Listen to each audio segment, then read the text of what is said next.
बिस्मिल्लाहिर्रहमानिर्रहीम। अस्सलामुअलैकुम। हमारे चैनल में खुश आमदीद। नाजरीन, आज आपके लिए मैं इंतहाई खौफनाक, सनसनीखेज और दिलचस्प कहानी लेकर आई हूँ। लेकिन कहानी शुरू करने से पहले आपसे गुजारिश है कि अगर आप हमारे चैनल पर नए हैं तो हमारे चैनल को ज़रूर सब्सक्राइब कीजिए ताकि आपको हमारी वीडियोस सबसे पहले मिलें। नदीम बेटा उठो ना, अजान दो। मेरे कानों के पर्दों से ये आवाज़ टकराई और काफ़ी देर टकराती रही।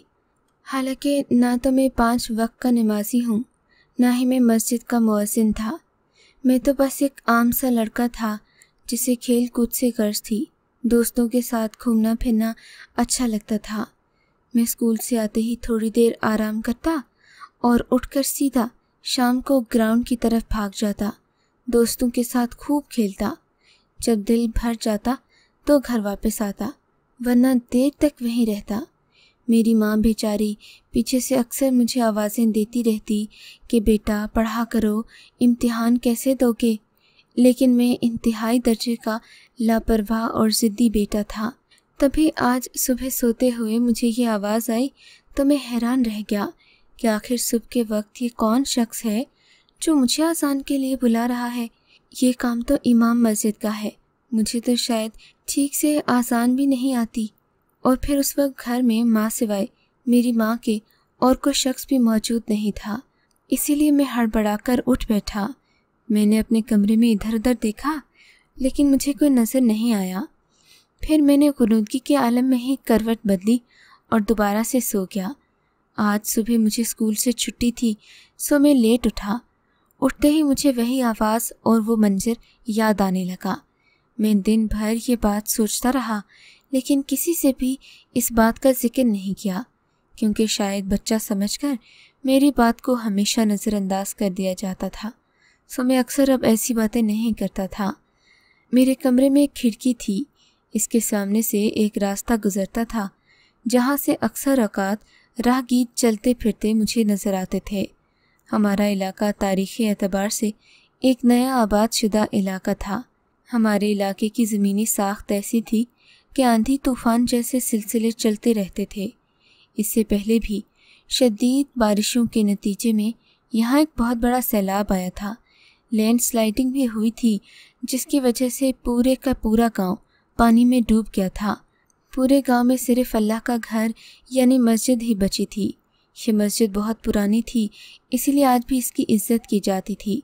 इसको तामीर करने वाले तो अब ज़मीन की तह में मन्नू मट्टी तले सो चुके थे, लेकिन फिर भी इस मस्जिद को, इसे बनाने वालों को इज़्ज़त की निगाह से देखा जाता था कि ज़रूर इसमें कोई ख़ास बात थी। ये मस्जिद बाकी आबादी से बिल्कुल हटकर थी। कभी कभार कोई दूसरे गांव का राहगीर जब नमाज के वक्त गुज़रता तो आज़ान दे दिया करता, वरना ये मस्जिद अक्सर औकात वीरान पड़ी रहती थी। लोग बातों बातों में तो इसकी बड़ी इज़्ज़त करते, लेकिन अमलन ना ही कोई मस्जिद की सफाई करता और ना ही कोई इसकी बाकी चीज़ों का ख्याल रखता। कुछ दिन पहले की बात है कि हमारे मोहल्ले में कुछ नए लोग आए। इन लोगों ने जब इस मस्जिद को वीरान देखा तो बड़े दुखी हुए। कुछ दिन इस मस्जिद में रहने के लिए चले गए।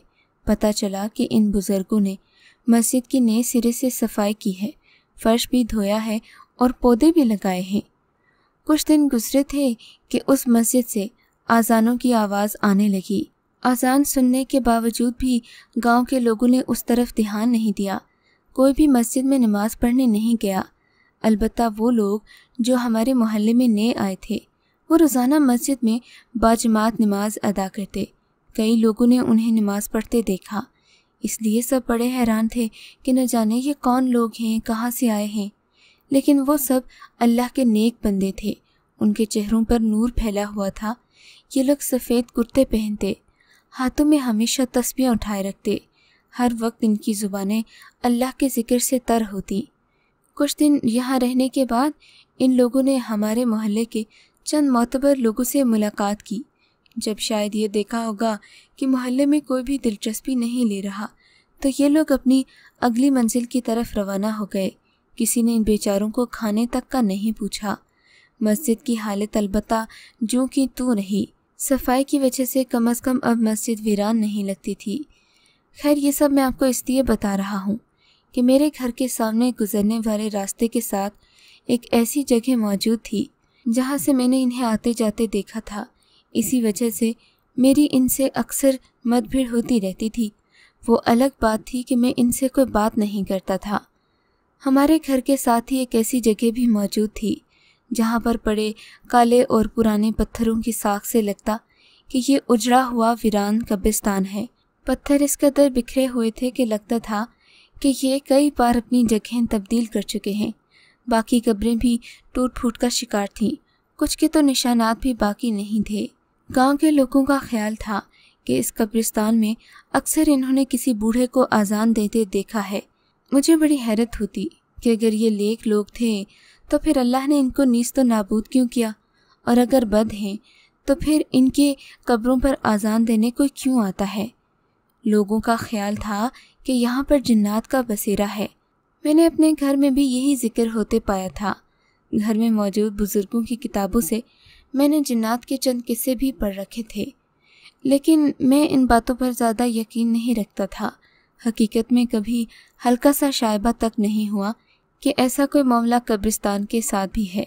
मेरी ज़िंदगी तो पुरसकून थी, लेकिन उस दिन सुबह के वक्त मुझे किसी ने आवाज़ दी, उठो नदीम बेटा, फजर की आज़ान दो, नमाज का वक्त हो गया है। आवाज़ सुनकर मैंने फिर से करवट बदली।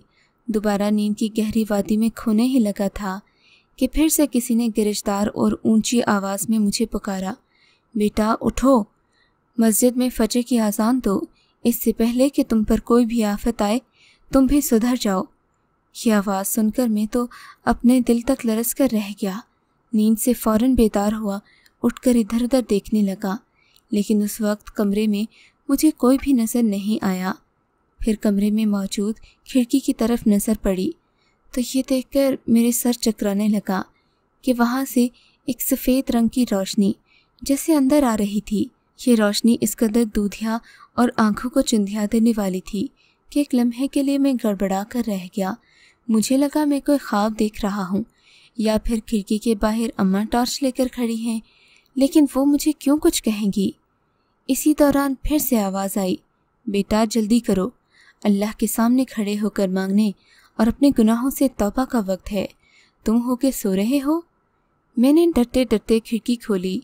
पहली नज़र में मुझे एक रोशनी का ह्योला नज़र आया, लेकिन फिर मैंने देखा वो सफ़ेद रोशनी का ह्योला एक नूरानी चेहरे का रूप धार गया। मेरे लिए ये सब बातें बड़ी अजीबो गरीब थीं। इससे पहले मैंने ऐसा मामला होते नहीं देखा था। उस वक्त मेरी उम्र भी छोटी थी। तब मैंने देखा वो बुज़ुर्ग खड़े मुस्कुरा रहे हैं। इन्होंने आगे बढ़कर मुझे सलाम किया। इनकी दाढ़ी काली स्याह थी, जबकि बाल भी घने और स्याह थे। इनकी आंखें चमक रही थीं और सारा वजूद सफ़ेद रोशनी में डूबा हुआ था। इन बुज़ुर्गों ने मेरी खिड़की के सामने दूर उसी मस्जिद की जानिब हाथ करके इशारा किया और बोले, बेटा क्या तुम्हें पता है कि ये मस्जिद अल्लाह का घर है और गैराबाद है, न जाने कितने अरसे से। बेटे क्या तुम जानते हो कि इस मस्जिद की बद्दुआ ने इस बस्ती को ज़मीन की तह तक पहुंचा दिया। बूढ़े बाबा जी की ज़ुबान से इस तरह के सवालात सुनकर मेरी तो हवाइयाँ उड़ गईं। मेरे पास उनके सवालों के कोई जवाब नहीं थे। इन बुज़ुर्गों ने मुझे अपने पीछे आने का इशारा किया तो मैं उनके पीछे चल पड़ा। वो मुझे चलते चलते एक बूसीदा काले पत्थर के पास ले गए जो उजड़े हुए कब्रिस्तान की निशानदेही करते थे, जो तूफ़ान और सैलाब की वजह से अपनी जगह तब्दील कर चुके थे। बाबा जी कहने लगे, बेटा हम जिस जगह खड़े हैं आज से कई सौ साल पहले इस जगह पर एक खूबसूरत और शानदार बस्ती आबाद थी, जो इस ज़मीन की तह में आज सिर्फ़ और सिर्फ हड्डियों की सूरत में मौजूद है। अगर तुम चाहो तो मैं तुम्हें दिखा सकता हूँ। ये कहते हुए इन्होंने एक पुराना पत्थर अपनी जगह से सिरकाया। शायद वो जानते थे कि मैं सिर्फ बातों पर यकीन करने वाला नहीं हूँ। नीचे से मिट्टी की हांडियाँ बरामद हुई। उसमें कुछ पानी था जिससे शराब के जैसी बू आ रही थी। बुज़ुर्ग ने हांडिया की तरफ इशारा करके मुझसे कहा, बेटे इन लोगों का कहना था कि जब अजाब आया तो देखी जाएगी। उस वक्त भी जब अजाब की तंबीह इनको की जा रही थी, یہ لوگ اپنی ہانڈیوں میں شراب کشید کر رہے تھے، حالانکہ تم تو جانتے ہو بیٹے کہ شراب اسلام میں ممنوع ہے۔ ان بزرگوں نے افسردگی سے کہا۔ ان کا یہ بھی کہنا تھا کہ یہ لوگ ہماری طرح جوان اور خوبصورت تھے، اپنے اوپر معمولی سا داغ بھی برداشت نہیں کرتے تھے، اپنی زندگی کے فریب میں مگن تھے۔ پوری بستی نماز سے غافل تھی، کوئی شخص بھی اللہ کے سامنے کھڑا نہیں ہوتا تھا۔ دنیا کی ہر برائی تقریباً اس بستی کا حصہ تھی، کیا بوڑھے کیا بچے، غیر سبھی اللہ کی نافرمانیوں میں دن رات مصروف تھے، جس وجہ سے یہ بستی تباہ ہوئی۔ اس دن اس مسجد نے 7 چکر کاٹے، یہاں سے رونے کی آوازیں بھی سنائی تھیں، لیکن مجال کہ کسی کے کانوں پر جوں تک رنگے۔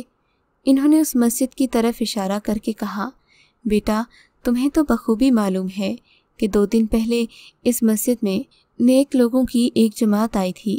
یہ جماعت دراصل ہمارے بزرگوں پر مشتمل تھی، لیکن وہ بھی اس قہر زدہ زمین پر زیادہ قیام نہیں کر سکے اور آگے چلے گئے۔ اس قہر الہی سے قبل ہمارا قبیلہ بھی اسی بستی کا حصہ تھا، لیکن جب قدرت نے اپنا جلوہ دکھایا تو ہمیں یہ جگہ مجبوراً چھوڑنا پڑی۔ میں آج اس بستی کو دوبارہ دیکھنے آیا ہوں، لیکن مجھے سخت مایوسی ہوئی کہ اس قدر قہر برسنے کے باوجود بھی یہاں کے لوگوں نے اللہ تعالیٰ کے حضور توبہ نہیں کی۔ تب انہوں نے میرا کاندھا تھپ تھپایا اور کہا، بیٹا اب اگر تم ہمت کرو تو اس بستی کے لوگوں کو اپنے رب کے ساتھ دوبارہ متعارف کروا سکتے ہو۔ بیٹے اگر تمہاری نیت اچھی ہوئی تو انشاءاللہ وہ اس میں ضرور برکت ڈالے گا۔ تم کوشش تو کرو، اللہ تمہارا ساتھ دے گا۔ بزرگ کی یہ بات سن کر میں سکتے میں آ گیا۔ میں نے اور کچھ نہ سوچا، ان کی بات غلط نہ تھی۔ اسی وقت وضو کیا اور سیدھا مسجد کی جانب راہ پر چل پڑا۔ وہاں جا کر میں نے بآواز بلند آواز دی تو جیسے پوری بستی جاگ گئی۔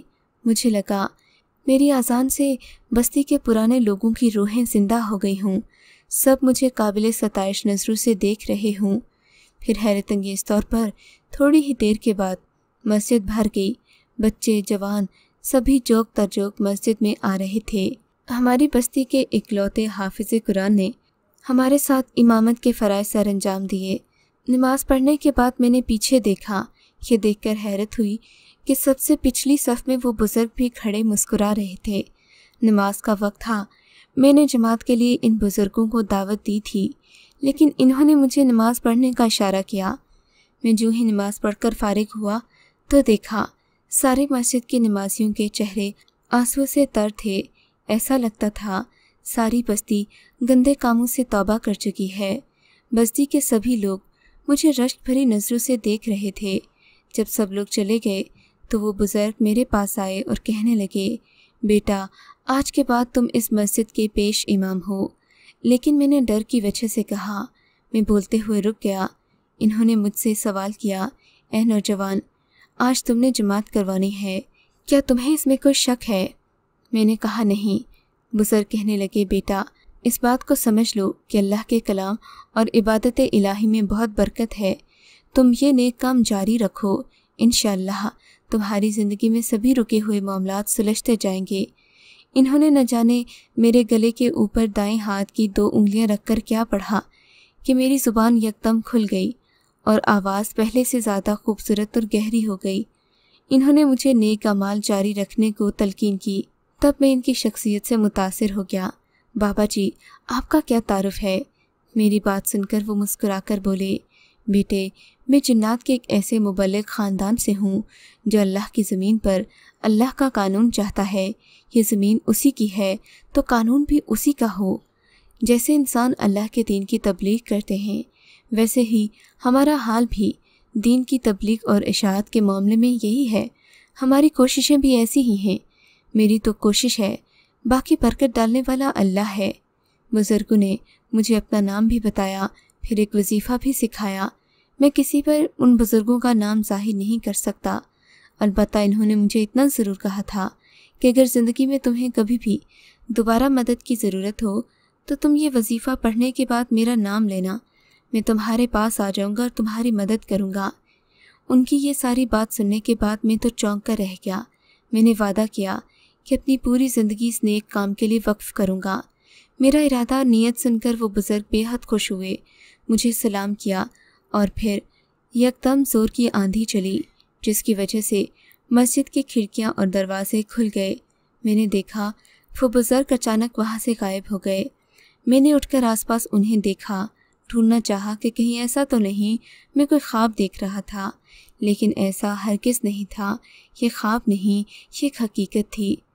مجھے مسجد کے آس پاس زمین پر بڑے بڑے قدموں کے نشانات بعد میں دیکھنے کو ملے تھے، جس سے اس بات کی تصدیق ہوئی کہ واقعی جنات کی ذات بھی بڑی برحق ہے۔ یہ بھی باقی انسانوں کی طرح اپنے اندر ایک الگ دنیا رکھتے ہیں جس میں دین دنیا سب کچھ موجود ہے، جیسے کہ ہمارے ہاں ہے۔ آج میں بہت خوش تھا کہ میری ہدایت کا ذریعہ ایک بزرگ بنے، جن کی وجہ سے پوری بستی جو اللہ کے دین سے بھٹک چکی تھی راہ راست پر آ چکی ہے۔ الحمدللہ، میں اس بات پر اللہ کا جتنا بھی شکر ادا کروں اتنا ہی کم ہے۔ اگر آپ کو یہ کہانی اچھی لگی ہے تو اس ویڈیو کو لائک کیجیے اور اس طرح کی مزید ویڈیوز دیکھنے کے لیے ہمارے چینل کو سبسکرائب کیجیے۔ اور ہاں، اگر آپ کی کسی دوست، رشتہ دار یا بہن کے ساتھ خدا نہ کرے ایسا کوئی واقعہ پیش آیا ہے تو ہمیں کامنٹ سیکشن میں اس کے بارے میں ضرور بتائیے۔